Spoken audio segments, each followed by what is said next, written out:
jingle bells, jingle all the way. La la la la la la la la la la la la la la. Jingle bells, jingle all the way. La la la la la la la la la la la la la. Hi friends. ഈ മണികൾ നിങ്ങൾ കണ്ടിട്ടില്ലേ? മണികൾ ആനന്ദത്തിന്റെയും ആഘോഷത്തിന്റെയും പ്രതീകങ്ങളാണ്. പണ്ട് കാലങ്ങളിൽ ദേവാലയങ്ങളിൽ ആളുകളെ വിളിച്ചുകൂട്ടുവാനും പ്രത്യേക അറിയിപ്പുകൾ നൽകുവാനും സന്തോഷ വാർത്തകൾ മറ്റുള്ളവരെ അറിയിക്കുവാനുമാണ് മണികൾ ഉപയോഗിച്ചിരുന്നത്. അപ്പോൾ ഈ മണികൾ ക്രിസ്തുമസിന് പുൽക്കൂടുകളിൽ ഉപയോഗിക്കുന്നത് എന്തിനാണെന്ന് കൂട്ടുകാർക്ക് അറിയാമോ?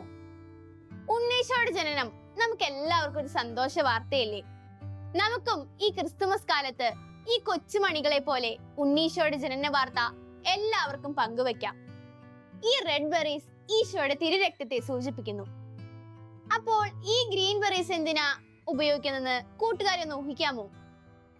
ഈ ഗ്രീൻ ബെറീസ് നിത്യജീവനെയാണ് പ്രതിനിധാനം ചെയ്യുന്നത്.